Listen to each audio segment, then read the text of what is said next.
First public notice that was ever made of Shakespeare was from a grub street writer, Robert Greene, who called him an upstart crow, beautified with our feathers. In the book, under that title on the board. Is the beautified feathers thing because Greene knew that Shakespeare was the Earl of Oxford? Absolutely not. Not even close. The Earl of Oxford published poetry, okay? And it wasn't any good. I mean, had Oxford been able to get a play put on, he would have broken a leg to do it. I mean, can you think of any human being that would, for any reason, not put his name on Hamlet? The Oxfordian thing, the anti-Stratfordian thing.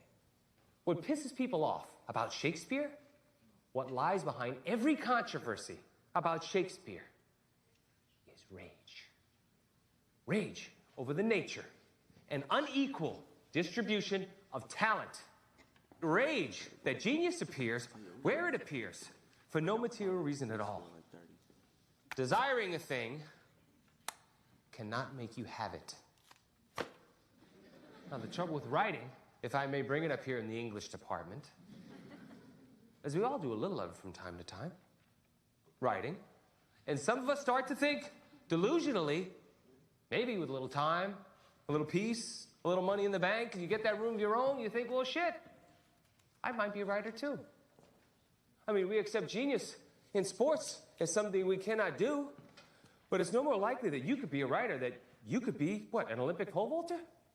Because what you have to be before you try to be a pole vaulter, hello, is a pole vaulter, no? Yeah. You are one. A pole vaulter? A novelist. No, I am not.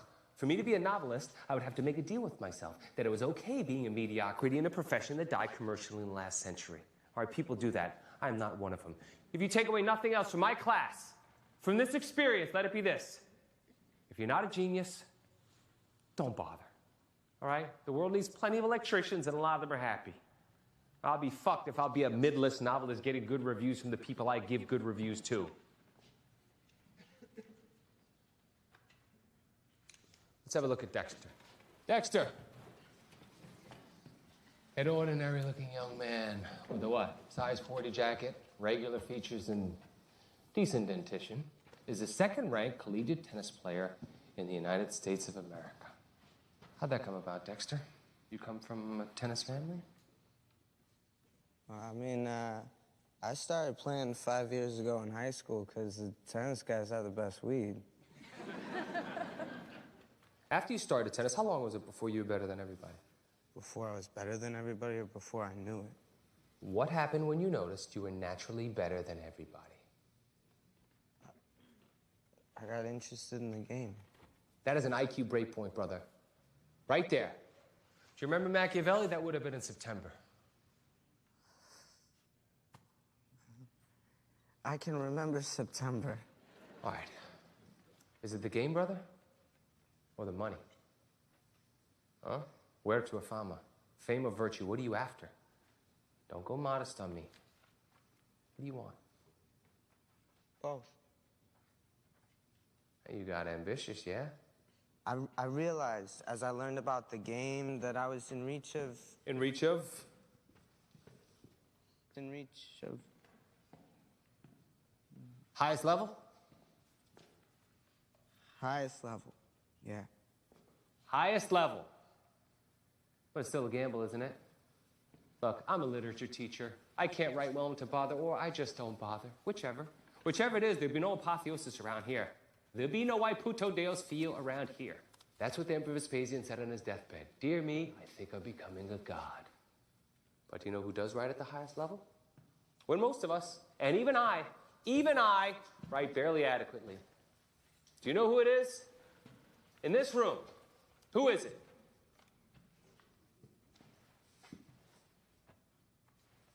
Don't give me that look. No. It isn't the one who talks the most. You're an NPR host tops, okay? The literary person in here is Miss Phillips. She's the least obstreperous in this room, the quietest, and the only one who can have a real career at letters. Some of you can have one perceptually. Only she can have one in reality. She is better at writing than our U.S. President amateur number 2 is at tennis. Yet she chooses to hide or just blend in with the rest of you. Why?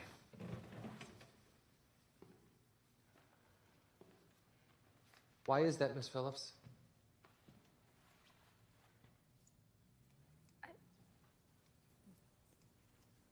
Being in the middle is the safest place to be.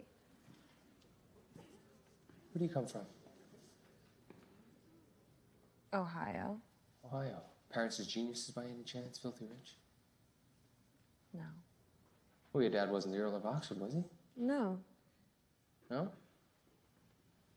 How old were you when you read? I was 2. 2. Well, that's early. That's prodigious. Any advantages, literary home life? Who's your father? Well, he worked in a factory. Well, your mother?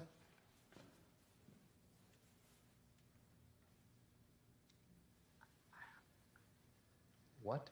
She was an alcoholic. She was insane. But wasn't your dad? I don't see how this is pertinent. No money, no advantages, no peer of the realm. You're not the Earl of Oxford, are you? No? Then why are you better than the rest of us? No, you look at me. You are better than the rest of us. If no one's told you yet you're a genius and an artist, let me be the first. Okay, I don't know if you can say that. Because I think it's subjective, man. I mean, we all have something to offer. Bullshit. Genius is magical, not material. If you don't have the magic, no amount of wishing will make it so. Miss Phillips, if you plan to continue to come to my class, you sit in the front where you belong, but don't bother showing up. Have a nice day.